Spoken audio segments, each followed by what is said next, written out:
Welcome to the Indie Film Hustle Podcast, episode number 209. I don't pretend to know what I don't know.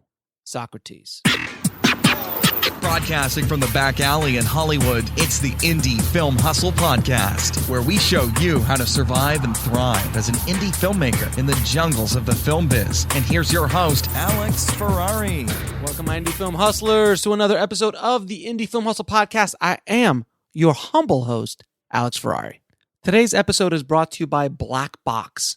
Black Box is a new platform and community for filmmakers that transforms them from being workers and people who work for others to being creators and owners of their own content and make passive income from the global marketplace.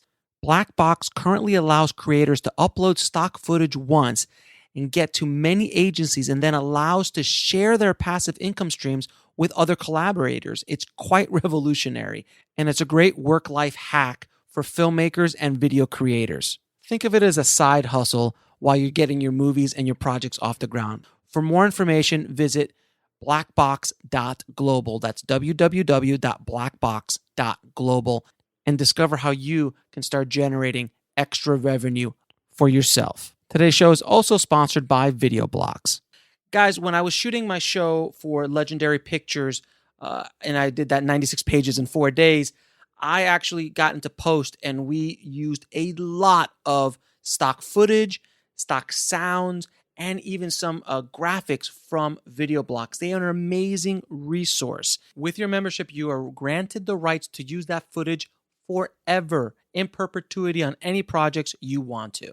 So if you want to try a 7-day free trial, and by the way, anything you download during those 7 days is yours to keep. And if you decide to stay, you get 84% off the yearly membership. It is well worth it, guys. Trust me, if you do a lot of production, it is something you really need. So just head over to videoblocks.com/hustle. Now, before we get into the show, guys, I want to wish you guys all a happy holidays, Merry Christmas, Happy Kwanzaa, Happy Hanukkah.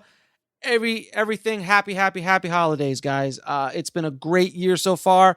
I got a few more surprises before the year is out. I have an epic New Year's Day inspirational podcast that with a very, very special guest that is going to get your 2018 off the ground. This I guarantee you. But today we have an amazing guest. I have director, filmmaker, entrepreneur Demian Lichtenstein. He is a director that I met on a panel I did on a film festival a few weeks ago. And I got to tell you, Demian blew my mind when he was sitting next to me, what he was, telling these kids that were in the audience. And, we were there to scare the hell out of him, and I think we did a good job. But Demian was just a wealth of information. He was so generous and kind, but yet harsh and real about his message. And I said, I got to have him on the show. And Demian's been directing for years in Hollywood, and he has been inside the Hollywood system, has worked with amazing people. He was also director of the cult classic 3,000 Miles to Graceland, starring Kevin Costner, Kurt Russell, and Christian Slater. It was such a fun movie, and I really wanted to talk to him about how he got a project like that off the ground, how he got, arguably at the time that he made this movie, Kevin Costner was one of the biggest movie stars in the world, and how he was able to get Kevin and Kurt Russell, these legendary actors, to work with him and get this project off the ground. So we do talk about that in this interview, and he really talks about the inner workings of Hollywood, the good, the bad, and the ugly. And we also talk about his new company, Futurism Entertainment, and the world of creative VR and all the cool stuff he's doing with that. And he also shadowed James Cameron on the set of Avatar for a little while. And there's some wise words that he talked about with James as well. So this is just a really information, knowledge bomb packed episode. I'm so excited to bring it to you guys. So without any further ado, here is my conversation with Demian Lichtenstein.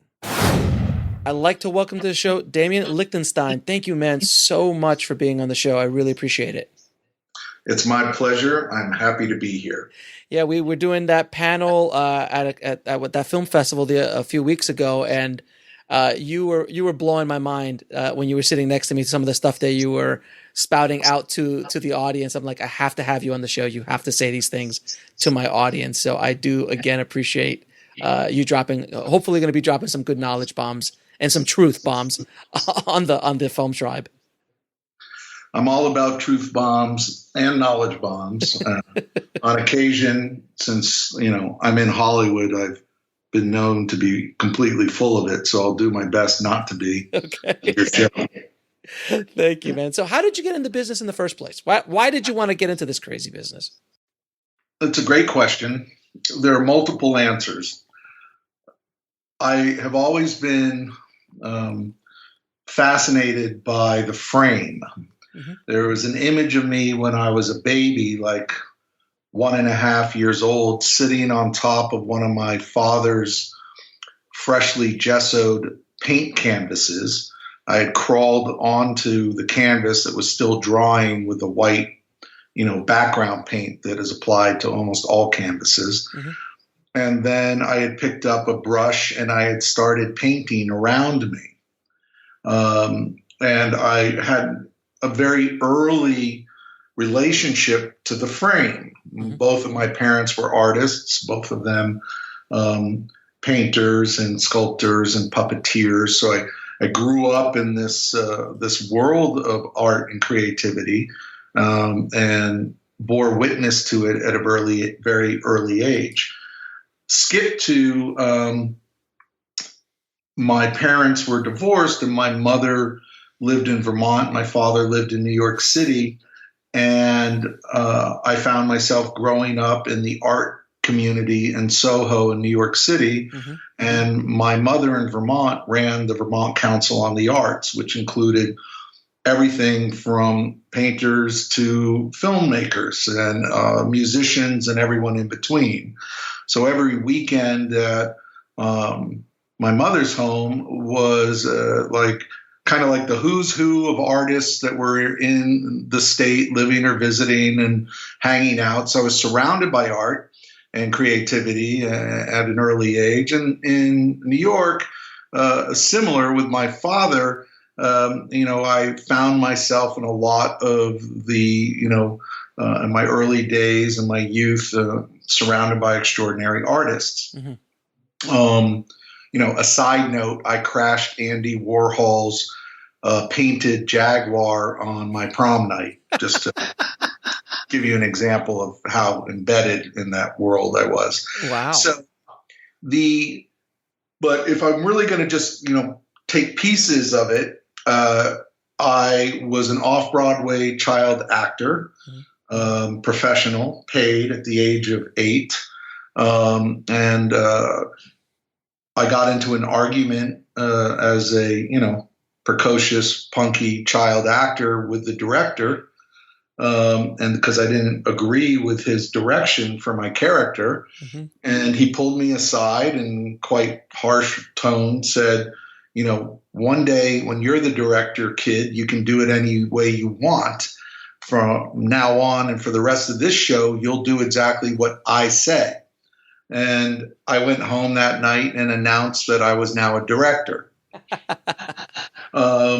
because they got to tell people what to do, which I think as an 8-year-old kid is quite fascinating. Mm-hmm. And then filmmaking, my mother, one of her hobbies was photography. And she would take me on top of the mountain in Vermont, and she had a Canon, and that's probably why I like Canon cameras today. Mm-hmm. And she would tell me to pick a lens, and from that lens, she would tell me to pick a shot. And then I explained to her that I wasn't really clear what the difference in the lenses were and what it meant. And she started educating me on this issue. Mm-hmm. And I had one really incredible moment with her that I'll never forget, probably because she told me never to forget it, mm-hmm. which is that I picked an 85 millimeter portrait lens. We were sitting on a sun-dappled mountainside with ancient moss-covered rock walls and tall pine trees and, huge, beautiful maple trees and birds. We'll be right back after a word from our sponsor. And now back to the show.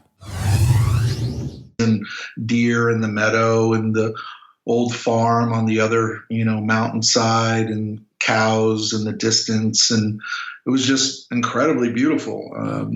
And I was looking and looking and looking and looking, and I put the camera down and I didn't take a picture. And she said, "What's wrong?" I said, "I don't know which picture to take." And she said, "What do you mean?" I said, "It's all so beautiful. What if I take the wrong one?"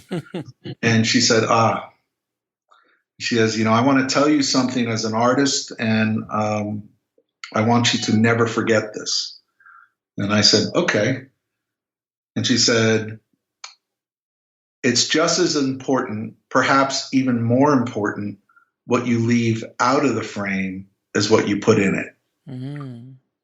And in that moment, the wind kind of blew and kicked her hair back, and she turned her face up to the sun, and I swung my portrait lens around and took what I think was my first best shot of my life, which was a close-up of my mother's face turned to the sun.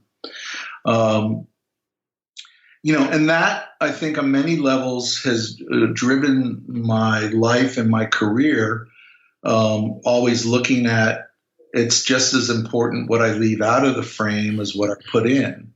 And that has held true in all of my endeavors, especially when I forget that great wisdom and I find myself, or in the past had found myself in a heap of trouble, and then remembered, what am I not choosing to leave out of the frame? And in Hollywood and other places in life, that can mean a lot, right? Mm-hmm. What are you leaving out? What situations, people, do you choose to leave out of the frame? And what situations, opportunities, and people do you choose to put in your frame? So I think as a filmmaker, it's super critical to have a real clarity on what you're putting in your frame. Now, I was very fascinated with model building, and I built a lot of dioramas. That's like a, 2 feet square board, and on it like a French, hillside with a German tank coming through the stone wall, and, a P-51 Mustang on a little steel rod coming in, to shoot the tank, et cetera. Like, I really got into it. I mean, I would paint the little color of the eyes of the tank commander and the pilot, and I was really, really, really detailed.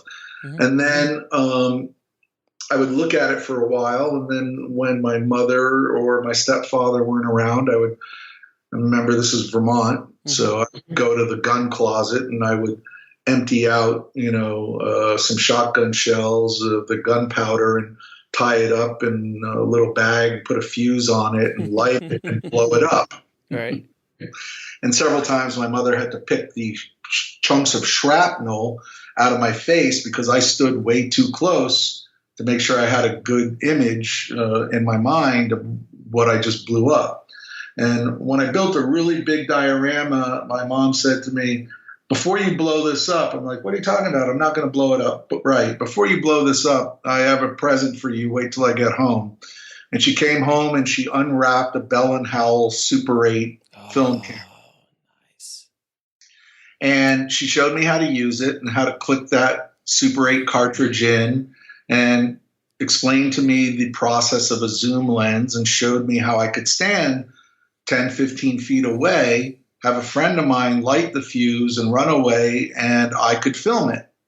And I did. And I watched that one film probably, I don't know, 200-300 times. I don't remember until the film literally shredded in the projector.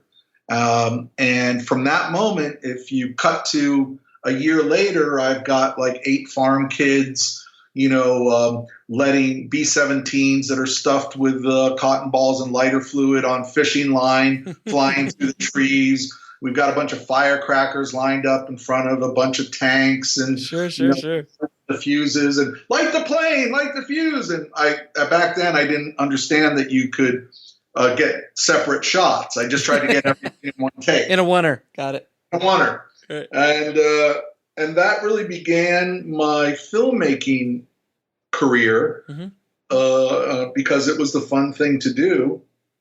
And, I had ready accessible, talent crews and kids and people that would do crazy stuff, And That's an awesome story. And you've been, the one thing I found so fascinating about you, and I can almost smell it and feel it off of you when I was sitting next to you and we had a chance to sit and talk later, is that you've been around the block a few times here in Hollywood, and you've seen shrapnel without question.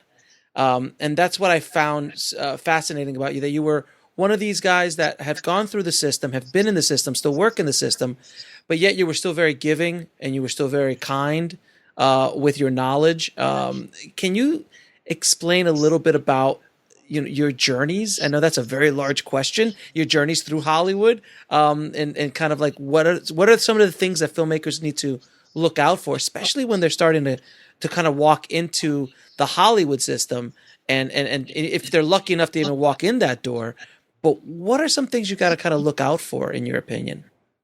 I think what you look out for can be, phrased into what should you as a independent filmmaker or a new filmmaker or even a seasoned one be looking for.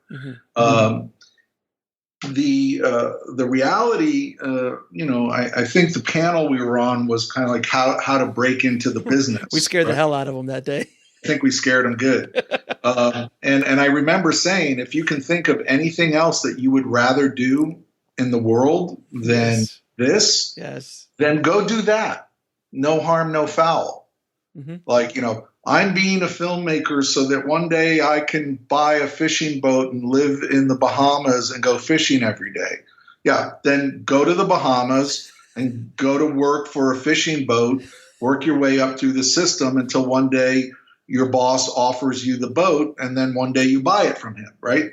Go do that. Yes. Don't be a filmmaker. Right. There is this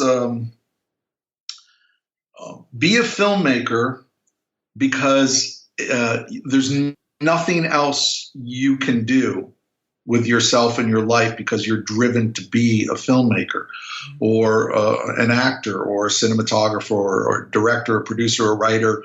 You can be a hyphenate filmmaker or you can specialize. If you have a specialty, then specialize quickly in what you love to do. If it's cinematography or if it's costume design or whatever it is, there are so many specialized things within the industry. But if your passion is to be a director, then and I'll use director as an example, then go and look at all the great movies of the past, the great movies of today, and what you think, would be the filmmakers you would follow in the future. And then go to those filmmakers and offer yourself as a mentee, as an intern. And while you're doing, and I literally mean that, I don't want to take away from a university degree or a college education. I had mine, and I wouldn't give it back for anything. I think they're really important. Yet at the same token, if you're going to find yourself coming out of school owing $100,000 in debt and student loans, and discover that the world is not your oyster in this arena and not open to you, and that the kid that you rolled out of high school with, is now a senior executive at, the hotshot producer director's company that you wished you could get a foot in the door at, because he or she went and spent 4 years in the ditches, in the dirt, proving themselves. And this is kind of like, I don't know if it's time for the dojo analogy, but yeah, that was gonna be my next question, actually. We'll be right back after a word from our sponsor. And now back to the show. Yeah, my example of that, and I know you brought it up to me again, was that you come to my studio, and I have a small studio. If I look out my office right now, there are 4 extremely competent people working, very hard on one project we've been developing for over 5 years. Mm-hmm. So when you walk in my door, it's great that you have a script. The likelihood of that script being something I'm interested in doing is pretty close to zero, even though I might get lucky, and you never know, and it might be the most brilliant thing ever written, and I can't believe that you brought it to me. But regardless of that, the people that are actively working in the business, the way I reference it for either professionals or newbies that come into my space, into my studio, is like a dojo. And what I specifically mean by that, kind of like, the Karate Kid with the wax on, wax off conversation. Mm-hmm. I actually spent, decades in a dojo, and literally. And what did that look like? It means I came in as a white belt, and I paid the master money to teach me how to become initially competent, and then if I wanted to, eventually a master in that particular form of martial art. I had to wipe the floor with my hands. I had to sweep. I had to clean the toilets. I had to, it's kind of like I reference the Kill Bill when, you went to go to the Chinese Kung Fu master and you're carrying rocks and water upstairs and you're being, abused and beaten, and you're having to punch your knuckles against, a tree or a wall until they're cracked and split and bleeding. That's kind of what it's like. It is a dojo. Mm-hmm. And when you come into my dojo, I am a 12th degree master black belt in my particular discipline. Mm-hmm. I have been training and developing myself literally since I was 8 years old. As a filmmaker, you're talking about, not as a filmmaker. Right. As a filmmaker, since I was 8, as a filmmaker. And if you really want to, slice it to the core, okay, since I was 10. Okay. Mm-hmm. But I consider my professional acting career essential to myself as a director and a filmmaker, as a child actor.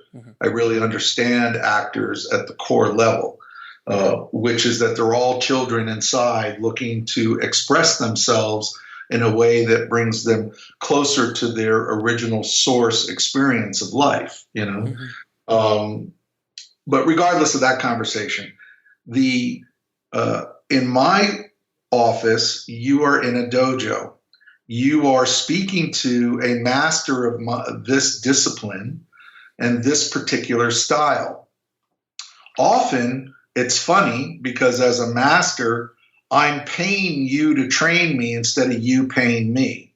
Most people would be better off going to a filmmaker or a production company and saying, I would like to offer my services as a free intern for 1 year. I will pay 100% of my own housing, my own costs, my own schooling, etc.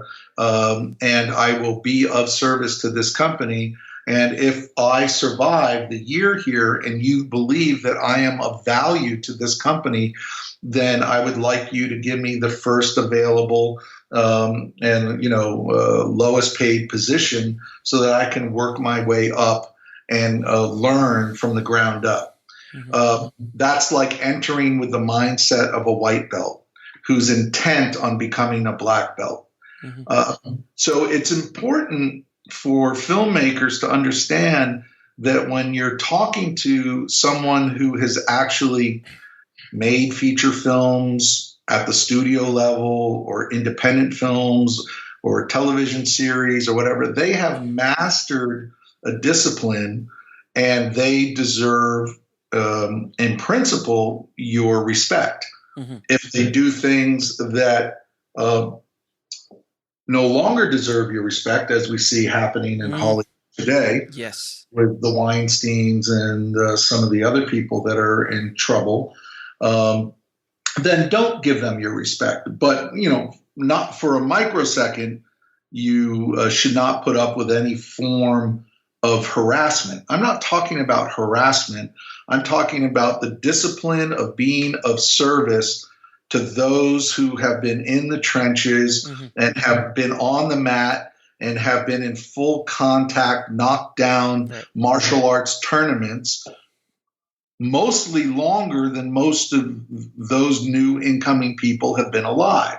Kind of like that analogy you used, which was a great analogy as well, as you're the seasoned guy who's been in the trenches for the in this war for a year, and then the new recruit comes in bouncing away, and the first thing you say, like, you stay away from me because you're going to get me killed. Exactly. There's a difference between enthusiasm, and stupidity. It's a fine line. It's a fine line. It is a fine line. So the dojo analogy is really good from the perspective of, understand that you're entering a master's space, and that master has 100,000 things they could teach you. Right. But the first one you want to learn is respect, discipline, commitment. And in turn, that respect, and that commitment will come to you. And at the same time that you're being of service to a very qualified, creative person. And that's, I don't mean to cut you off, but that's something that's you should make a point of, is like, whoever you do this with, they have to be, you should be not giving it to any schmo off the street. You should do your research. Do your research. Yeah. That's why I said at the top of the conversation, watch the great films. It's really hard for a qualified filmmaker to be sitting there in a conversation and talking about movies, and they might reference something like, well, for example, in Lawrence of Arabia, and they go, Lawrence of what? Oh God, I can't. I was years ago. I was working with a music video director who was like the hottest music video director in the world at the time. And I said, and I was color grading something for him. And I'm like, so you want me to do this kind of like Blade Runner? And he's like, Blade what? And I'm like, are you kidding me? Exactly. And that's one of the problems of today, is that we're in a new culture, by the way. Okay. And the culture we're in right now is the instant gratification culture of give it to me on my, iPhone instantly. And I only have time to absorb, 3-minute clips. Okay.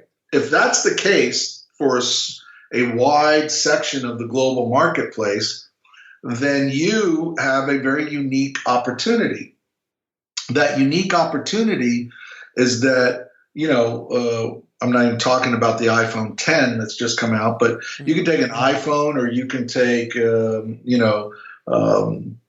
any other camera phone, if you will, and you have enough sound and image quality on there to shoot a short 2-minute, 3-minute project today. Absolutely. And at the same token, if you want it to be more professional, with a laptop and $1,000 camera, you can get a camera that shoots 4K for $1,000 now. Yeah. So you can go out and you can shoot a 4K short film and cut it on your laptop and do music and sound effects and titling and basic color grading, et cetera, et cetera. You can do all that right now and then deliver that content. And by the way, there are a lot of people that are doing it. We'll be right back after a word from our sponsor. And now back to the show. So the tools to creation have never been more accessible than ever before. That's why I used to lead a seminar called Shut the F Up and Shoot. Because, my example is I would stand actors up and I would ask them, when's the last time they had any sort of significant role in anything? And then I would ask them, how many hours a week, then a month, then a year do you spend going to auditions? And there's nothing wrong with auditioning. It's a great learning tool. And how much gas money does it cost you? How much parking money does it cost you? How much food money does it cost you? Because 99.9% of the time, you have to park yourself, feed yourself, and drive yourself. And if you aggregate that time and that money, then I say to that actor, instead of having done all those auditions for 1 year, you could have shot an extraordinary short film. And if a group of you gang up and do it together, then you could shoot a feature. So what I try to dive into for, filmmakers is, and people of all other ilk is, two things. What do you want to look out for? Well, look out for bullshit artists. Look out for people who specifically are doing nothing but using you to advance their agenda and have zero interest in you. Okay. It's that is something to look out for. Look out for, all and hopefully there'll be a shift, a change in Hollywood with what's going on right now, with all the misconduct allegations that are now coming to the surface. And look out for, having your creative heart or soul, abused in any way. Right. You're better off. Now, this is real critical, on the street advice. You're better off finding a great young attorney, becoming friends with that attorney, and having that attorney than you are with having an agent or a manager. The attorney is more important than the agent or the manager. I want to be very clear about that. Okay. The attorney, remember even on the panel when the other people were talking about, wow, if I'd had an attorney. Yeah, you're right. You're absolutely right. People always forget about the attorney because the agent and the manager get all the spotlight. Yeah, but they're not the ones that protect you. It's very, very rare that a agent or manager will protect you. I'm sorry to my agent and managing friends to say that, but very rare. Who's going to protect you in any contractual situation is your attorney. Right. Even if you go and make that little film, I'm highly suggesting that you go out and make, you want to make sure that you paper that project. You want to make sure that the script is copyrighted with the United States Copyright Office. By the way, everybody, WGA registrations don't mean anything in a court of law. Nothing at all. Nothing. Mailing it to yourself doesn't mean much either. Right. What means something is the United States Copyright Form PA registration of that material. Yep. What means something is that anybody who touches that material, i.e., well, let me just work on the script over the weekend for you. I know you're tired. Anyone who touches the material has a contractual agreement with you that their creative work belongs to the material, not to them. Right. Otherwise, the answer is, look, I really appreciate your help, but If you can't sign off on something called a C of A, that's a certificate of authorship, okay, and that you waive all your droit moral rights, i.e., this belongs to the project, not to you.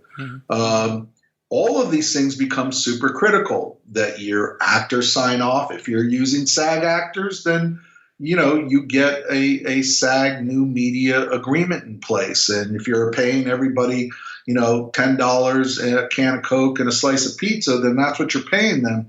But you have everything in writing, because that little project you make hits it in any way, and suddenly you have an offer out of, not left field ever. It's out of the hard work that you as a filmmaker or a group of committed filmmakers created. And then Netflix comes along, or Apple or Amazon or any of the other people that are now becoming movie and television studios. Then if you don't have it buttoned up legally, then you're in trouble. Right. They won't touch it. They won't touch it. So this is like a critical thing. Yes, it's great to have agents and managers. They're nowhere near as critical as your friendly attorney. Now, you talked a little bit about mentoring and walking into the dojo as a white belt. You did mention that you happened to shadow James Cameron on Avatar. So can you please tell me what that was like? And I'm assuming you walked in as very much as a white belt in that scenario. I did. What happened is I'm in the Directors Guild of America, which I highly recommend. I would love. Trust me, I'm waiting for the moment to get in. And it is possible to get in. The Directors Guild wants you and other directors to come in. They don't want you not to be a part of it, because they know that it's the new voices that matter. Right. That's why I'm on the board of New Filmmakers of LA, because we have to give back into the community of creators our knowledge and et cetera. But it's also the same at the DGA. At the Directors Guild of America, I'm a co-founding member of the Leadership Council of the DGA. A lot of the Leadership Council work is in the political arena, literally meeting with the biggest politicians in the United States, and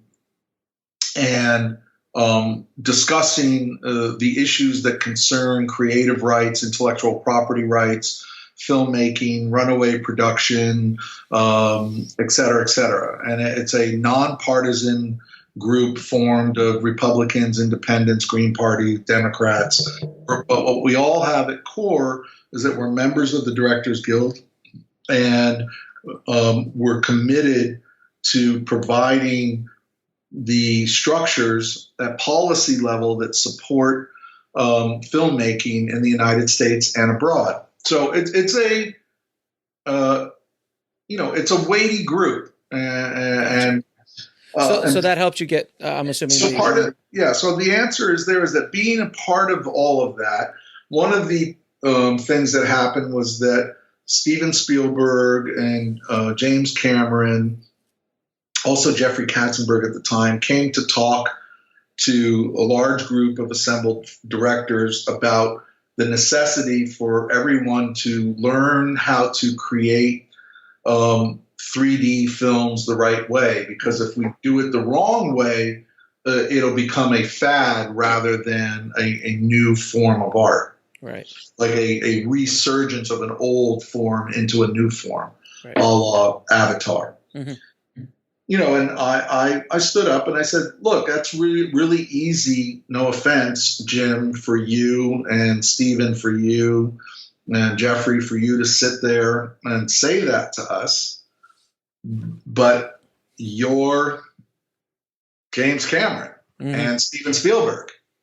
Most of us sitting in the audience are just figuring out how to pay our rent or our mortgage, and put our kids through school, or, the alimony bill, so to speak. It's like, we have to be trained and educated by you as the masters in this, because we're all white belts. That's what I said. You're black belts. We're white belts. Right. And then Jim said, well, then why don't you come to school and learn? And and I'm sure everybody in there was like, why didn't I stand up? yes. We'll be right back after a word from our sponsor. And now back to the show. Which then began a relationship with Jim that I'm not a close friend of Jim's. Mm-hmm. It is we share, by the way, the same business manager. Mm-hmm.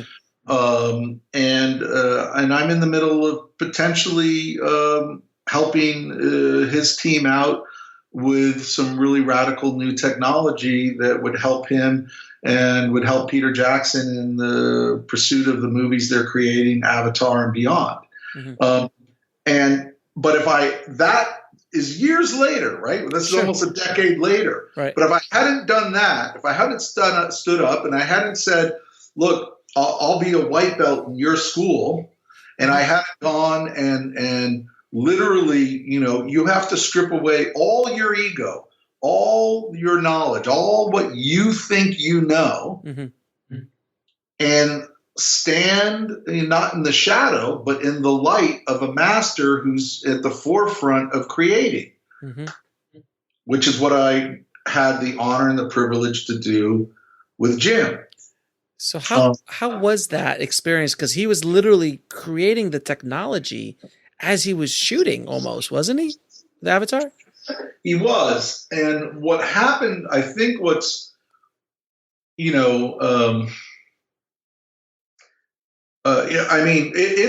the one thing I can tell you is that it's difficult to be in the presence of an actual genius when you suddenly discover for yourself that you're not one.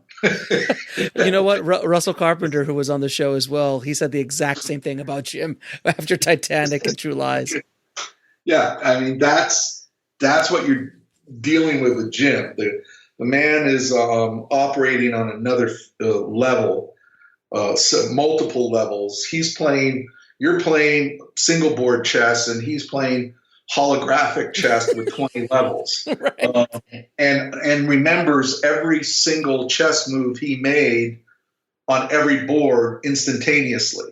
Right. It's an extraordinary thing to watch. Now, I think what really happened for me was I had a sudden, they call it a sea change or a shift, mm-hmm. and where I suddenly understood that I really needed to understand technology, that I needed to understand how the movie industry was going to be shifting, mm-hmm. where technology was going to come into play at a level beyond my current capacity to understand. I had to look at what were the problems being faced by filmmakers when Jim was making Avatar, mm-hmm. and what were the problems I was experiencing as a filmmaker with new technology. And at the same time, as all that was happening, I was also looking at, in the world of entertainment, where are the biggest gains? Where's the most money being made? Where, and I started getting a lot of those answers were pretty easy to understand. Mm-hmm. And, for me, it was like, you have to understand that everything is shifting towards AI, artificial intelligence, and quantum computing. Mm-hmm. I better start understanding a little bit about AI and quantum computing. We have 3D. I better start understanding a little bit about 3D. Digital camera systems, and then you really discover, for anyone that makes films and really deals with post-production, mm-hmm. you understand that rendering is probably one of the biggest issues. Yep. So rendering technologies, and where was all that shifting? And then also, again, where were the biggest gains being made financially? And they weren't in movies. It was in gaming, yep. video gaming specifically.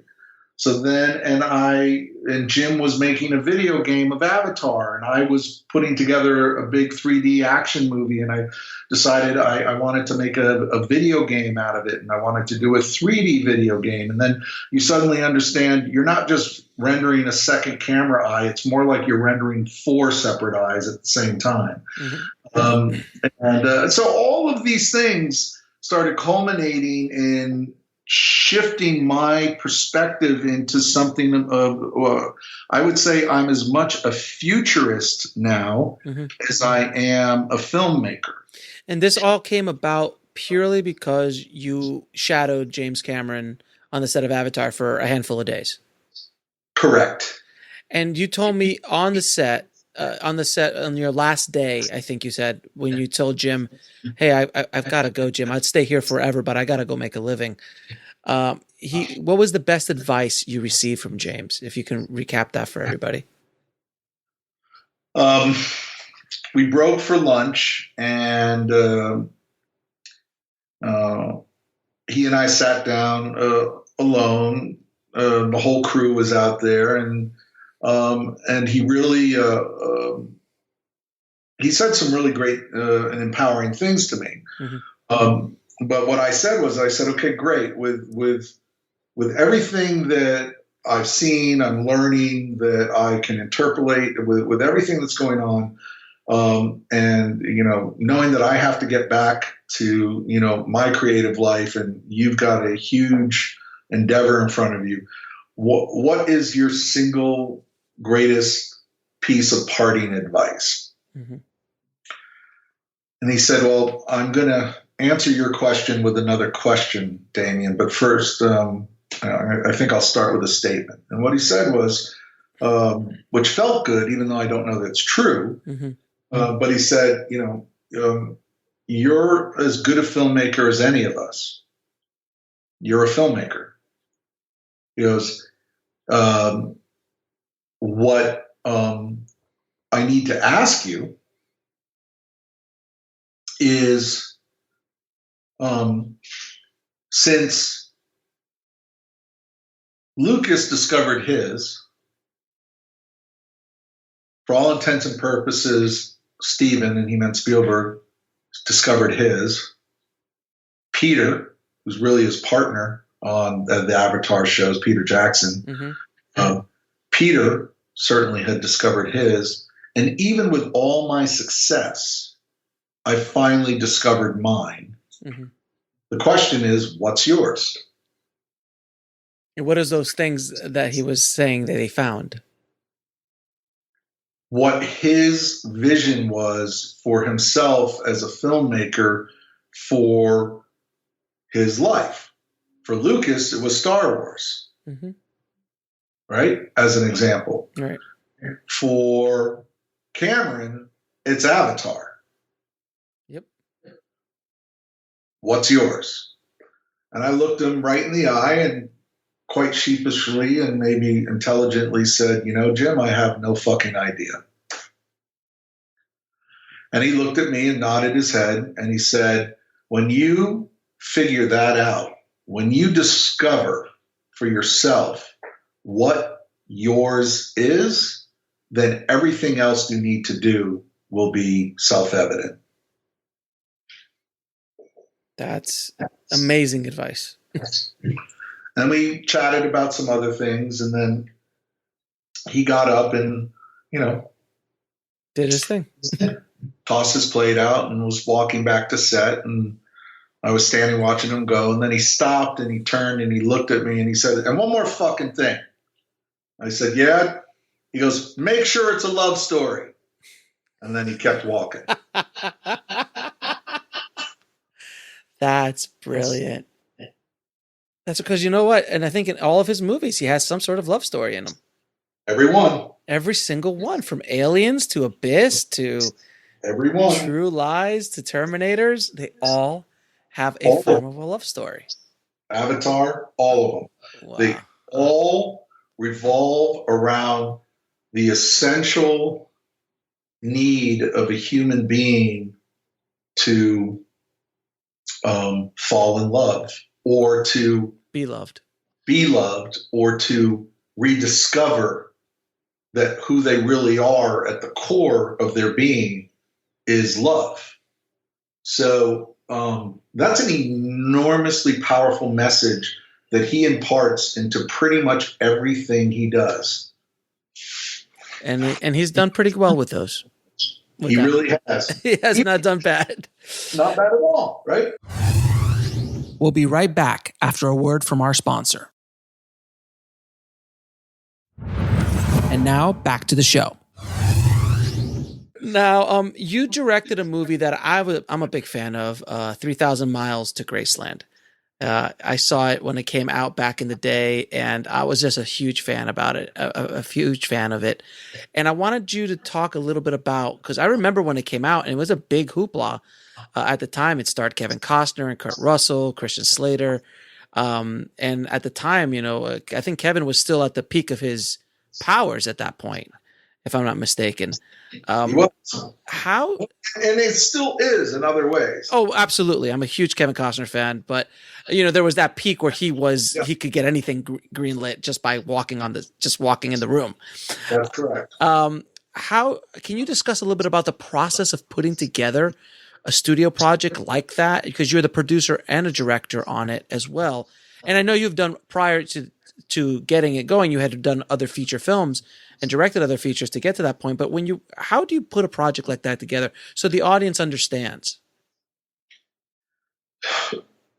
Well, I'm going to tell you what Kevin said to me. He said, if you come to me and you want to produce one of my movies, then you better have either won a few Academy Awards as a producer, or you have to have a series of movies that have grossed, $100 million plus in a row. Mm-hmm. If you're a cinematographer, same thing. You need to have had some Academy Awards, or had big movies that have been very successful and obviously brilliant at what you do. And he kind of went down a list of all of the different primary crew positions and his thoughts. Then he said, however, if you have a script and I think that script is great, and especially if I want to make that script, then I don't care where you came from, what awards you have, what you ever have done or have never done. If that story is a story I want to be a part of or a story I want to tell, then we've got something to talk about. And so it comes down to a couple things. It comes down to, one, having a great piece of material that other people make their own. Mm-hmm. Okay.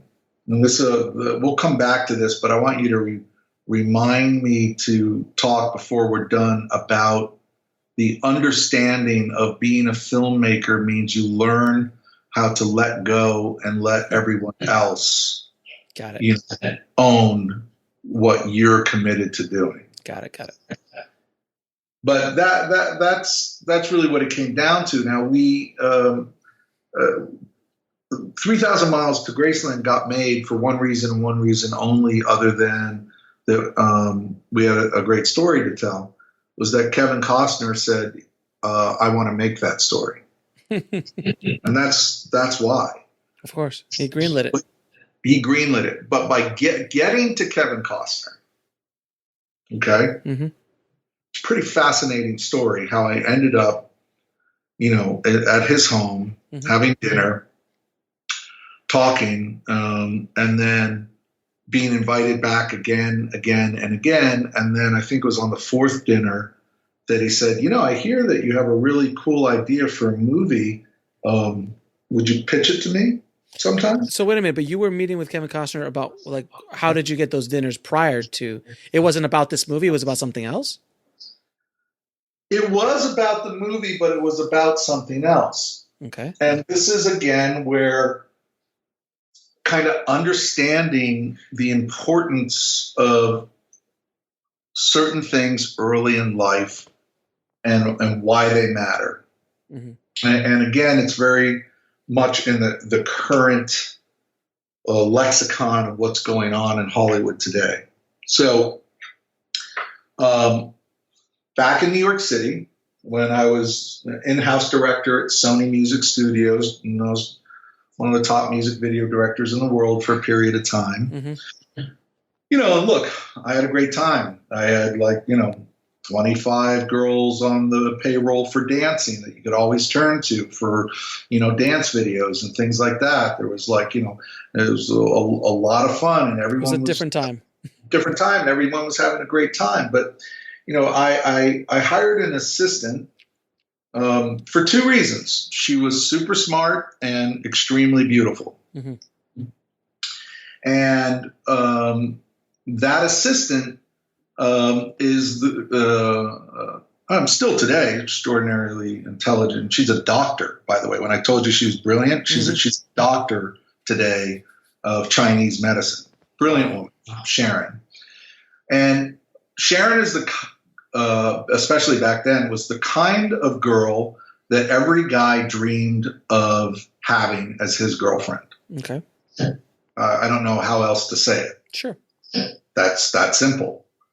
And I'll never forget one night we were editing a crisscross music video in the bowels of Sony. It was like 3 a.m, and she came into the edit studio really upset and leaned over the table, and I watched her hair kind of cascade past her face with the light from the monitors kind of making it look like it was stop motion as it filtered through. And sure. I even had that moment of literally thinking, God, that girl is so beautiful.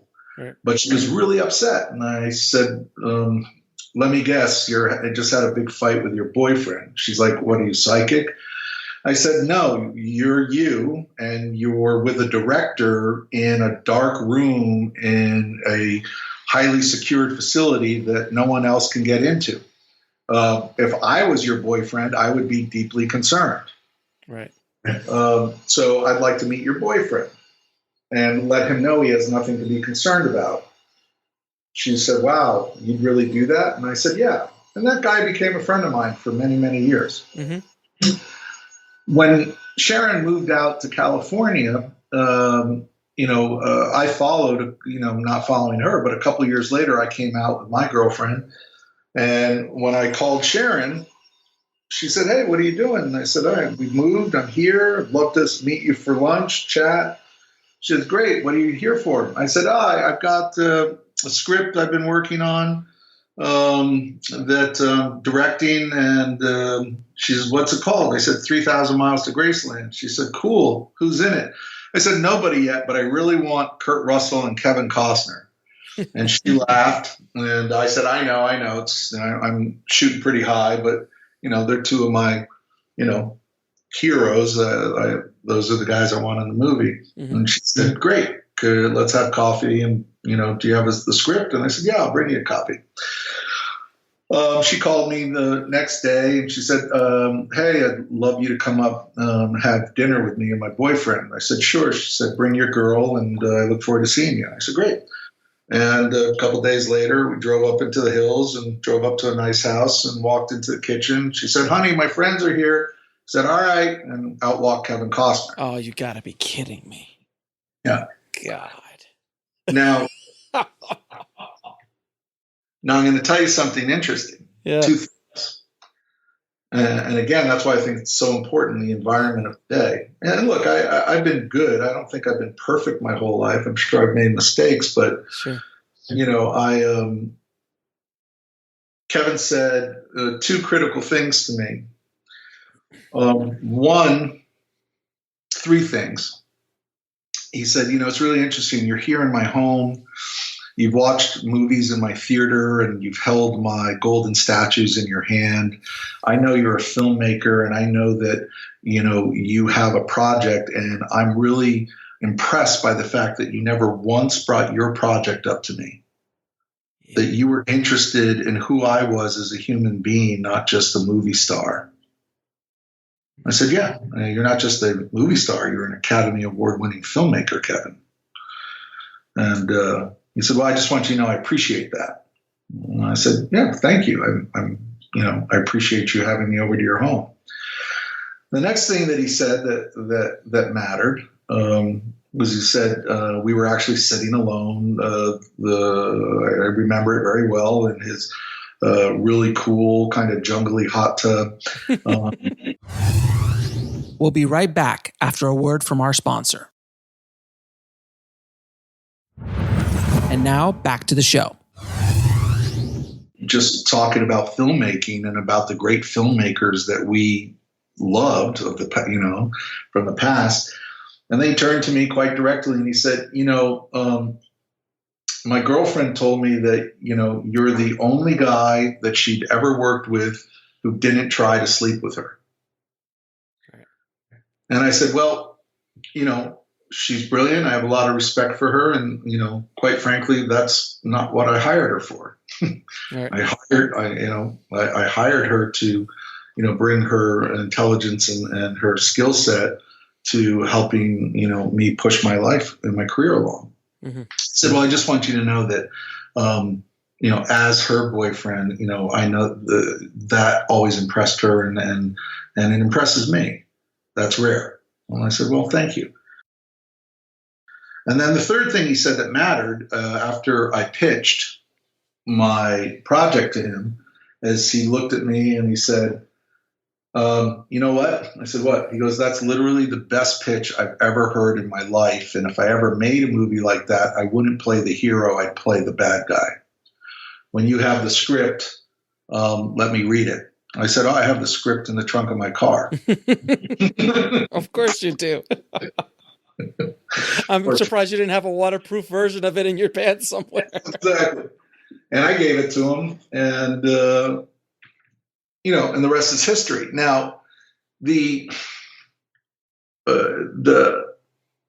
thing to understand there that I think is missing on a lot of people that want to get into the business mm-hmm. is that they're so focused on themselves that they forget to listen. Mm-hmm. It's like being in a conversation with someone who's completely uninterested in what you're saying. They're just thinking about the next best thing they can say. Right. Or it's about that person who at the party, which, by the way, my wife has accused me of being on occasion. So mm-hmm. I just let everybody know I've been that guy, apparently. Mm-hmm.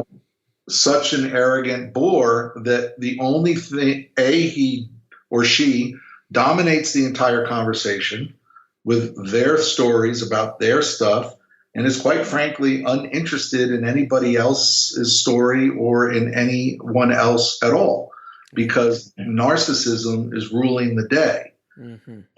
And personal, grandiosity rather than a level of humility and understanding of human beings.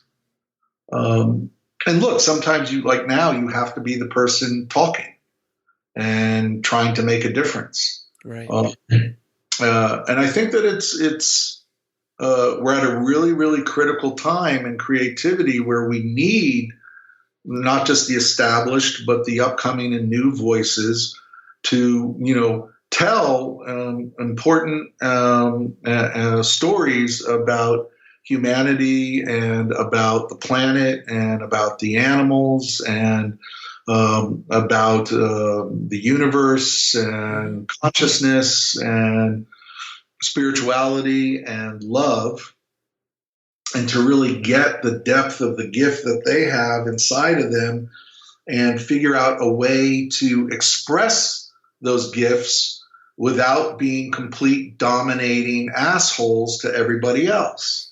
Right. Amen. Amen.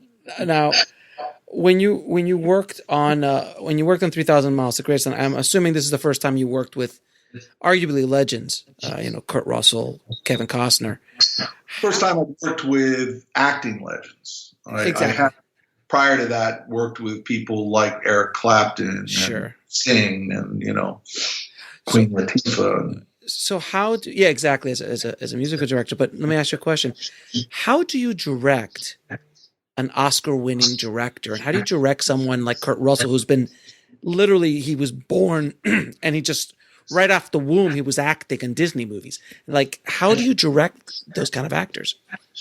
Kurt Russell's first acting gig was as a kid kicking Elvis Presley in the shins in the movie It Happened at the World's Fair. Mm-hmm. And in 3,000 Miles to Graceland, Kurt comes around the corner of his Cadillac to find a kid stealing his his air valve caps, Mm-hmm. and then he promptly kicks Kurt Russell in the shins and runs off. So most people would never know that, and the album that Kurt signs in 3,000 Miles to Graceland in the elevator scene with the girls is It Happened at the World's Fair. Of course. And I kept telling Kurt, we only have one copy of this album. It's literally the only one we could find. Mm-hmm. I said, make sure when you sign it as Elvis Presley, not as Kurt Russell. Right. So if you watch, you literally see he starts to sign a K and then turns it into an E, and then it's pretty funny. It's true. He's like, oh man, But how do you how do you direct guys like that? It comes down to this. You listen. Mm-hmm. You listen to their ideas about the character. You listen to their ideas about the story. You come to some understanding of what's driving and motivating them as a character. And to say simply as a director, you as a director come prepared. Mm-hmm. People have to understand that, two groups decide whether or not you make your day on a big movie. Two, okay. The crew and the cast. The cast can think you're such an idiot that they refuse to come out of their trailer and work another minute with you. Guess what? There's not a lot to shoot. Right. Or some other issue keeps them in their trailer. Mm-hmm. The crew can move like molasses, super slow, because you're such an ass, and they have no interest in helping you in any way because you're unprepared, you're unprofessional, and you don't treat people with respect. Mm-hmm. So become prepared.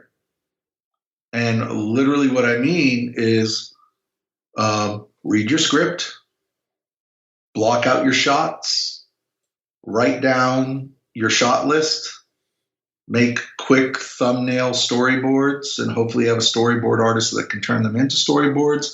But stick figures will do. Mm-hmm. Your floor plan is really critical. The set, where your cameras are placed, and what shots you plan on getting from that direction. Have an understanding of that and really work that out with your AD team. Mm-hmm. Your director's team. That's why the DGA is so important, because they really understand the importance of the director's team. It's a team of people. It's not just you. Mm-hmm. If we're talking about directing, it's a team. Teams make movies. Teams. It's a team effort. So in talking to the actors, when the actor knows, they know, because guys like Kurt Russell and Kevin have worked with 100 directors, and they've had the 33% of them that are 100% prepared, the 33% of them that are completely unprepared, and the 33% of them that, are maybe figuring it out in the moment to some degree, but their skill set is so high that, they've got a certain level of movement and velocity that is unique to them. I'm not worried whether or not, Spielberg has storyboarded or Jim has, Right. but they have. Right. Okay. I'm not worried if they have, but they have. So the point is that when the actor sees that you are technically prepared and in communication with your crew, and that your crew is respecting you because you understand what you want, right? Like I'm answering your question, and you'll notice it goes both ways for the crews as well. When I'm on a set, there's a certain period of time that people show up for breakfast. I have a rule. My rule is first shot is off within the first hour. We'll be right back after a word from our sponsor. And now back to the show. Period. First shot, no matter what. No matter how big the day is, how big the setup is, totally got it. You're prepping, camera A, but you know what? Give me camera B on on a hi-hat right here. I want it wide, but not super wide. I'll take a 35 millimeter lens right here. If you think 18 is better, we can do that. But you tell me, Dave, my DP, what you think. But that's what I'm thinking of, and I want to see my lead guy, cresting over the hill as the sun is rising. And let's, I know I didn't have that in my initial shot list and boards, but I really want that shot. Let's get that right now. And then you go over to your cast, which are typically in a big movie, they're in makeup in the trailer, right? Right. And you go in and you spend time making sure that they're cleared. And what I mean by that is everyone has their own bag of tricks. But for me, with guys at the level of Kurt and Kevin, my thing is to check in with them.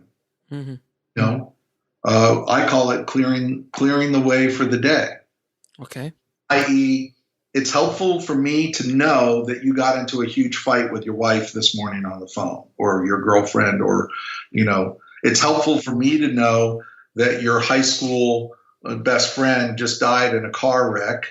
It's helpful for me to know that you're leaving the set to go to a funeral. It's just, I need to know, regardless of how much of a professional you are, what is influencing your state of mind.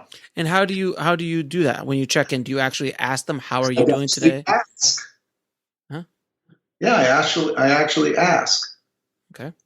It's kind of like my wife will ask me, how my day was, and sometimes I'll just grunt out an answer, but often I'll go into a little bit of a dissertation of the day and blah, blah, blah. And then I'll get up and go do something. And then she'll be like, you didn't ask me how my day is. Not once, you didn't ask. I was like, wow, sorry, honey. And I come back and I say, not, just like I apologize for that. And I actually really want to know how your day was. So literally checking in with the other human being, rather than just like, when's it going to be out of makeup? Good. You got those lines memorized? Yeah. All right, cool. So remember, today you're the happy guy and walking out, right? Actors are taught by coaches and acting teachers. They're trained to be prepared to get nothing from a director. Right. They literally call it doing your own work, right? Like, I try to have had meaningful conversations with them before. I try to understand what's motivating them, what's going on, where they're at in the process. If they're upset with me, I try to clear that upset out of the way so it doesn't influence the day. An example would be, you just check in, what's going on, what space are they in, great, and then, hey, in any way, and it just depends. It's more of a knowing. Like, it's not like you lead every conversation with, "Are you pissed off with me about something?" Or but you might go like, "Hey, is there anything you've been really wanting to tell me, or something? I feel like I missed something and I didn't hear something you're trying to communicate to me." And they might be like, "Well, yeah, actually, yesterday you promised me at the end of the day that I'd get to run that scene the way I wanted to, and then your line producers came in and pulled the plug, but I never got to do it the way I really felt it needed to be done. Right. Now I'm a big boy enough to know I can't go back to that location, but I still feel like that's a critical thing that has to be in this show. Mm-hmm. So, and I was like, well, you know what? First of all, let me apologize for that. I did say that. And I have this idea for the shot of you walking out of the sun, the hi-hat as you crest over, the hill and you're coming down. And I really believe that, that idea you had, we could work into that shot in this way. What do you think? Hey, you know what? That would really work. If you pushed into the close-up on me, and I turned and I said, well, Sally, you told me I'd be back one day, and I guess you were right, and I wasn't, because I'm coming home. And that would do it. Okay, great. We're going to do that first up.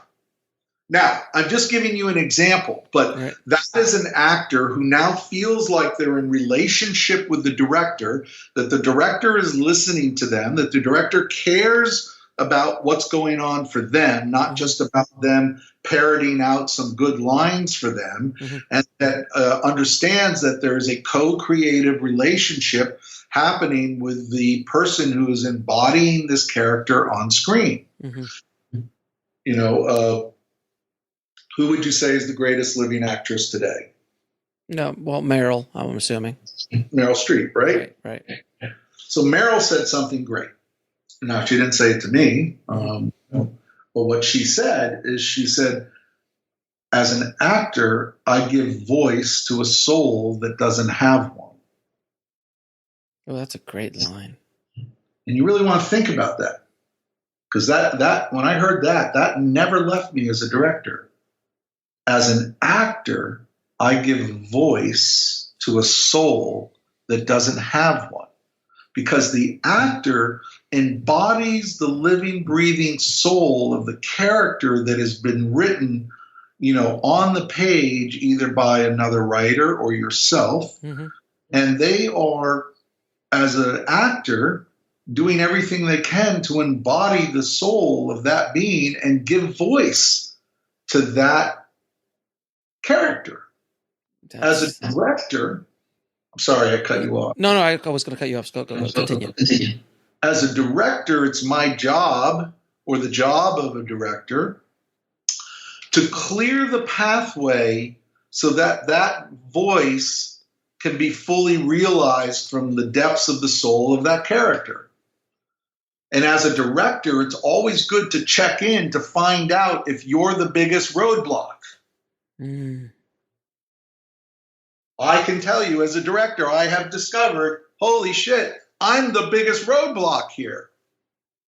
Because I'm so consumed by my idea that I'm not open to what the soul of this character is trying to say. So can you go back? You told me to remind you about letting go, and to go back and talk about that a little bit, about letting go of the process and letting go of other people to taking it on their, making it their own. Can you talk a little bit about that? Yeah, it's a perfect lead-in. Thank you. At some point in the process, you discover, that you are just part of the system. Right. You are part of, you are in a studio level project. You, as a director, if you've noticed of late, by the way, if you're paying attention, you are a essential, replaceable part. Exactly. Okay. And when you understand that you are an essential, therefore you need to be operating like, a wheel on a race car is essential. And it's a replaceable part. Okay. So you want to be aware of that when you move into a larger project, you are an essential but replaceable part. you want to start to get into the concept of co-creation. You want to look at, how can I check my ego at the door and bring my competence, my commitment, my compassion, and my creativity to the party. Mm-hmm. You want to learn how to be an extraordinary listener. And another thing Kevin said to me, long before we went into production, he turned to me and he said, I've worked with a lot of directors. I said, yeah. We'll be right back after a word from our sponsor. And now back to the show. And he said, I have never worked with a director that listens to me the way you do. It's really unique. And I said, thank you. I really appreciate it. He said, how did you learn how to do that? And I said, I actually went to school where you learn how to listen. I literally trained and developed myself in a leadership capacity in listening, multiple different schools of thought. And going back to the dojo and to the masters, you are listening. You are not talking. Right. All right. Higher education, higher consciousness. You talk at one point, but your primary job is listening. Mm-hmm. When you're there as a director and you're watching a performance, what matters is the depth of your listening. There is a profoundly different experience for the actor if, when they look over to the director's chair, they see a guy texting while they're in the middle of their rehearsal, mm-hmm. as compared to a guy leaning on the edge of his seat, like the words that are falling out of his mouth and the twitch of his eyebrow and the sweep of, his hand gesture is potentially the most miraculous thing you've ever seen. Because you're listening for greatness. You're listening for creativity. You're listening for, does that truly move this character and this story forward? So Kevin said, well, however you learned how to do it, I promise you this. If you continue to listen to me the way you do, I promise you that on set, I will be your greatest listener. I will listen to you in a way that I have rarely listened to other people. And I said, thank you. Then I will do everything I can to continue to earn that level of trust with you. And that's also the next thing that comes down to, is that people need to trust you as the creative. Mm-hmm. They can disagree with you. They can be angry with you, but it's very simple. If you say, I'm going to show up on set 7 a.m. and meet you there tomorrow to go over shots to your DP, and you say that 5 days in a row, and all 5 days in a row, you don't show up until 11 a.m. because, we're on a split schedule and call is until 12. And mm-hmm. Look, I'm busy, dude. I got shit to do. I got problems. I got politically. Well, guess what? That DP no longer believes in you as a director. Right. Because they can't trust your word. And they know you're not interested in showing up to honor both your word and to co-create with him. Right. Okay. He's no longer making the movie for you or with you. He's just making a movie. Have you ever been on a big set with, the hired crews? It's really fascinating. Mm-hmm. Let's say you're on a 8-week shooting schedule.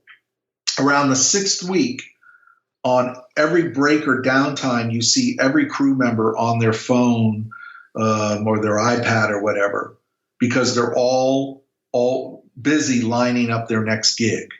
Right. You're just a guy or a girl, a woman, let me not say girl. You're just a man or a woman that happens to have the gig that's paying them today. Right. is really fascinating. I've seen it multiple times. Like they're not checked out of their job. They're just hustling. Yeah, they're hustling their next gig.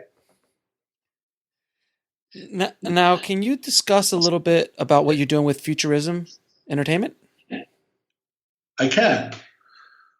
I've spent the last 7 years of my life as a white belt learning how to become a black belt in the world of video gaming, virtual reality, and quantum computing.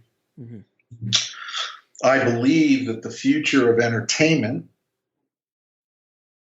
is going to be instantly accessible, let's say via, we'll call it the smartphone for now, mm-hmm. right? And through VR and AR technology, you're going to be able to transport yourself instantaneously into the holodeck. Mm-hmm. There's even a company has now registered themselves as the holodeck, by the way, mm-hmm. Where your avatar of yourself will be photorealistically, if you choose to play in that world, or you could be a Pokemon character, if that's your choice, will be transported into that universe. You could be like Avatar. You are now on the planet Pandora, and you are now a Navi, or you're a soldier, or you're a winged giant. I forget the name of their birds. Oh yeah, I forgot them to you, but yeah. That you get to become a part of the story that you're watching. You're in it. You're experiencing it. We're moving out of, what I could call third-party experiential experiences, observable experiences. Mm-hmm. You're sitting in a theater and you're getting the communal experience of sitting with other people watching a story unfold. Now you're in the story, and your communal experience may be the 100 or 1 million other people that are in that story with you. Clicking in globally, all being run by advanced artificial intelligence coming from the mind of a creator, mm-hmm. like a Cameron, Spielberg. But it's all focusing into an entire new way of absorbing not only information, but entertainment. And it's still the Wild West, and people are still figuring everything out, from VR to AR to MR, mixed reality, augmented reality, virtual reality. Mm-hmm. They're still advancing, in cinema. There's a whole new way 3D is coming. We'll probably see it with Avatar, where you still get 3D, but you don't even wear glasses in the theater anymore. That would be interesting. That would be interesting when that happens. Right? So all these technologies are advancing, and as these technologies advance, futurism is positioning itself to be one of the creative groups of people that understand the radical embracing of new technology in art, which is really what futurism means. Mm-hmm. Like if you look it up as a concept. So that's what futurism is about, and that's awesome. And I have figured out that one thing. By the way, it took me 2 years after that conversation with Jim to figure it out. And it took me another 5 years to write the first 3 drafts of the script. And now we're redrafting as we speak. Mm-hmm. And to figure out the game, the massive multi-online player game, sure. To figure out the virtual reality scripts, to figure out the augmented opportunities, to figure out the AI and quantum computing technology required to execute on it. We're all forging our pathways. But at the heart of it, if you ask me what I like to do, I like to put a regular 2D camera on my shoulder and take some material that I've written or someone else has written and get out there with some actors and create some magic on screen. That's awesome. Now, I have a few last questions. If you have some time to ask all my questions, really rapid fire, if you don't mind. Sure. What advice would you give a filmmaker wanting to break into the business today? Go make a movie. I get that a lot on the show. Literally. Yeah. Go do it. Go sit down. If you don't know someone that knows how to write and someone that knows how to shoot. We'll be right back after a word from our sponsor. And now back to the show. And someone that knows how to edit and someone that knows how to act, then you write, shoot, direct, edit, and act in it yourself. Mm-hmm. And music is important as well, so composer, etc. But, go make one. Can you tell me what book had the biggest impact on your life or career?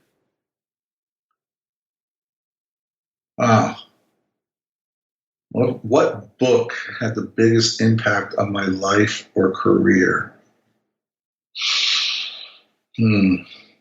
That's a loaded question. I'm reading books all the time. Uh-huh. I figured. I think the one that had the biggest impact on my life and career is the one that I co-wrote myself. Okay.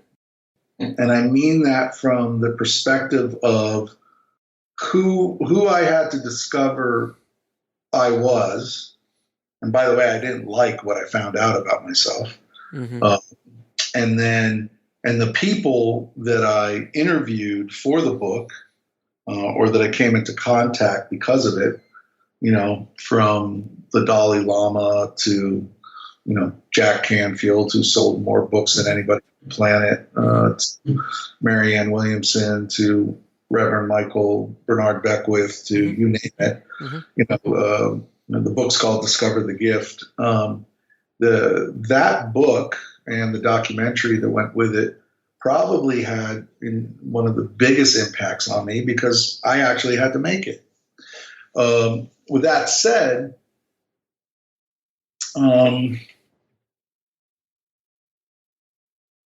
there's a really brilliant little book by a Buddhist monk called The Diamond Cutter. Okay. And it was one of the few back in the day, you'd call it books, manuscripts, conversations that Buddha himself said was, critical to understand. And it was essentially about the combination of consciousness and spirituality with business. Mm-hmm. A lot of what we see happening in the world today is business trumping consciousness, humanity, or spirituality, mm-hmm. rather than coming to the fundamental understanding that business and consciousness go hand in hand.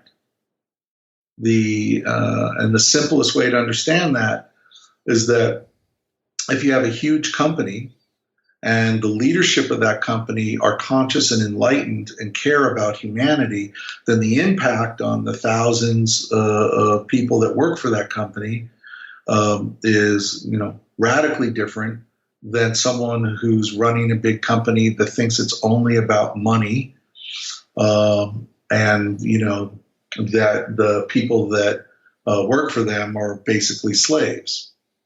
So any pharmaceutical company. any pharmaceutical company. So, or, almost any big oil company. Yeah, you read my mind. So even though I don't think, I could go on with a big list of books, sure. But The Diamond Cutter, just that one book is a good read. A good read and an important read. It will teach you something about yourself and creativity and business and spirituality and consciousness. I don't know why that comes to mind. Another book that had a great impact on me is not about filmmaking at all. Mm-hmm. It's called Way of the Superior Man by David Data. Okay. That's really worth reading for men specifically. And I think the things, I don't know if you're going to ask the question, but the things that have had some of the biggest impact on me directly and supportive in my career Mm-hmm.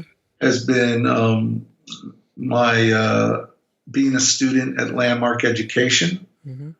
Which is a higher consciousness, self-awareness seminar company. Mm-hmm. My deep work with my Lakota, Native American spiritual work, the ceremonial leader within that work that I work with. Mm-hmm. And so that's been very profound. The greatest teachers in my life today, bar none, are my two children, Mm-hmm. Romeo and Luke, 2.5 and roughly 1.5, and my wife, because they are the ones that teach me every day what really matters. Yes. Secondary to my ego wants or needs. Amen, sir. What is the lesson that took you the longest to learn, whether in the film business or in life?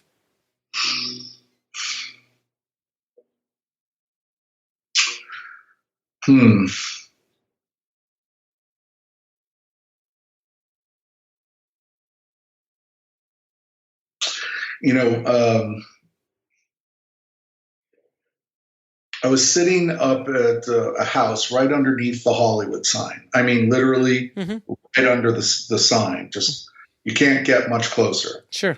And the house across the street was like a cliff house, and it used to be James Dean's house. Wow. The house right across from it, that perched on the other side of the cliff, which is literally one street across, right, was my production designer, Robert, for 3,000 Miles to Graceland. I know Robert.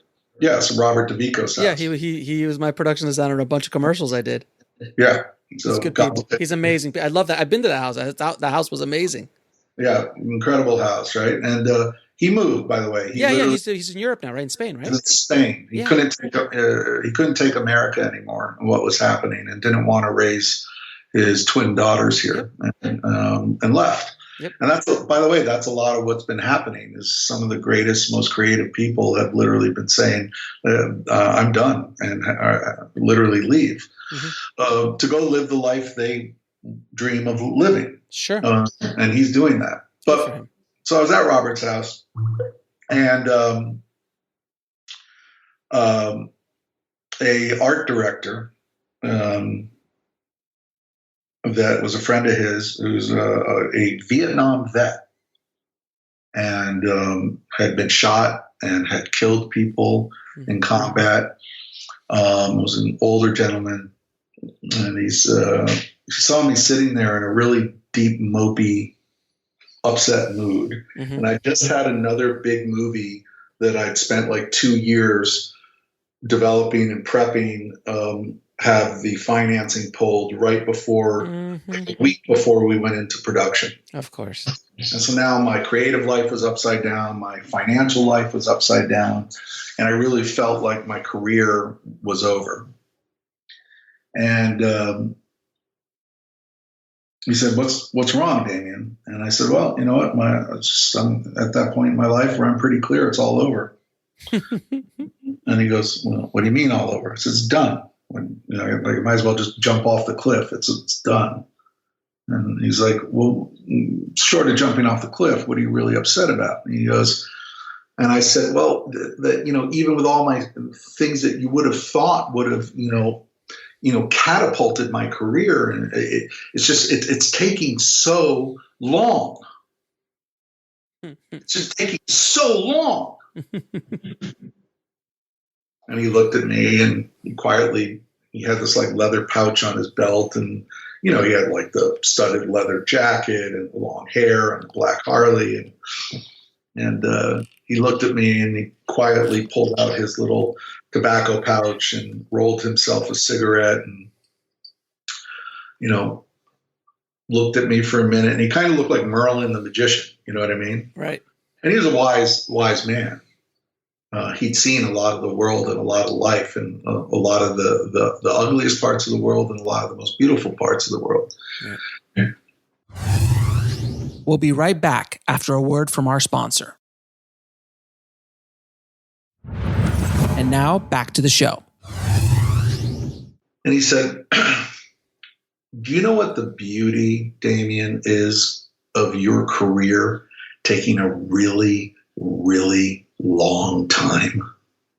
Do you know what the beauty of that is? And, I was like, quite frankly, no, I don't. And he said, it means that you are going to have a really, really long career. That's awesome. And what I learned from that in that moment is something that all the great sages say, but you have to discover for yourself, is that it is a journey. It is not a destination. Yeah, oh man. I preach that all the time. And if you think that you're getting in this for the hit it and quit it, get rich, get famous fast, that's not going to happen. That's about as much chance of you winning the lottery. Sure. Okay? There happens to a rarefied few, but that's why you know about it. You always see the winners of the lottery. You never see the millions of losers. That's right. So the critical piece of advice is to understand and bear witness to and be fascinated by that each and every step along the way is in and of itself both a great learning experience. Mm-hmm. I saw this quote the other day, right, from my literary agent, by the way, mm-hmm. who's a manager and does agency and stuff, but he's really a literary manager. Mm-hmm. Books and has had many movies made from the books he's represented, et cetera. But his quote is, I never lose. I only learn or succeed. And I think that's the one that I'm really coming to understand, that if who you are is committed to a long and varied and at times deeply painful, at times extraordinarily exhilarating, but in principle, a lifelong career, then become a perpetual student of the moment. I'm even relearning things about myself in this interview with you mm-hmm. that, this morning, quite frankly, I'd forgotten. Right. It's fascinating when you start going down certain paths, certain doors open up again that have been closed for years. Yeah. So this is that's really what it is, that I'm learning that every day right now is a miracle, and every day is an opportunity to learn, and every day is the opportunity to make a difference for somebody in your life. That's really it. Demian, it is that's a very great answer to a very tough question sometimes for people. And can you tell people where they can find you or find out more about Futurism Entertainment and what you do? Yes, I can. I mean, I'm on Facebook, obviously. Sure.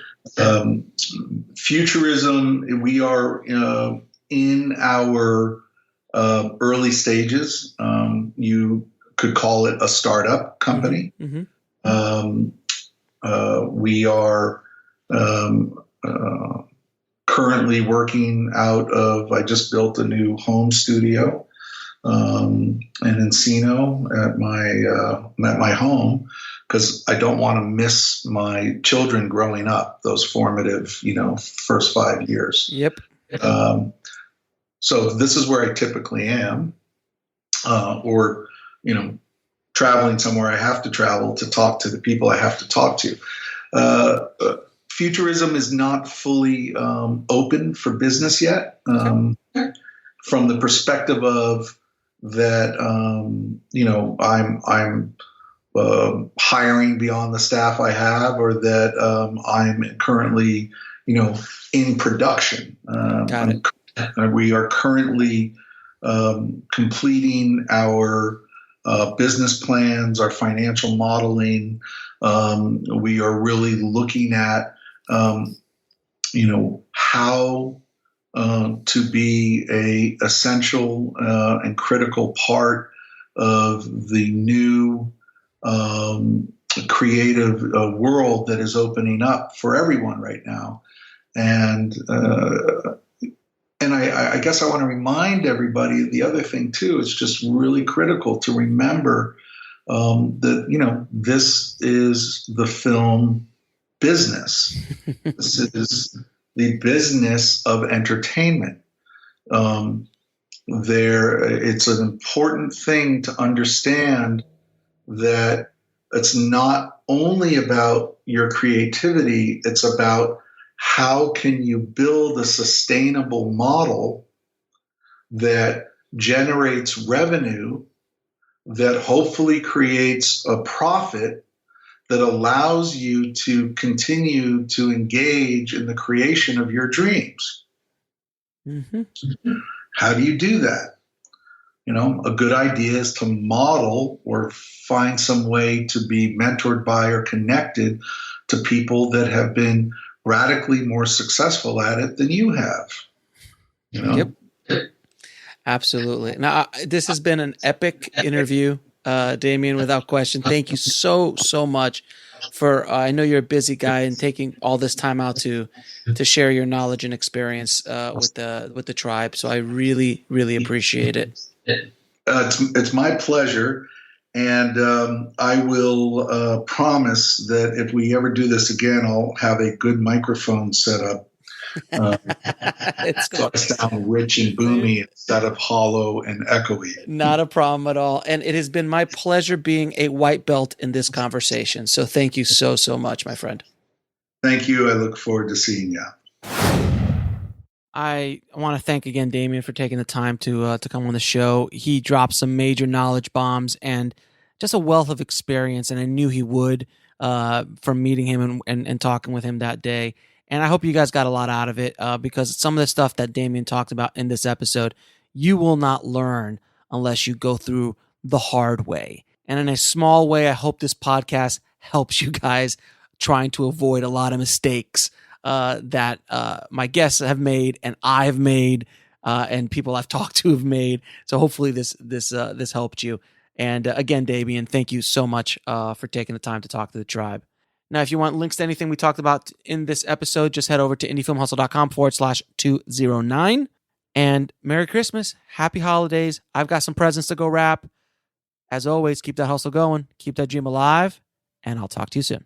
Thanks for listening to the Indie Film Hustle podcast at indiefilmhustle.com. That's INDIEFILMHUSTLE.com.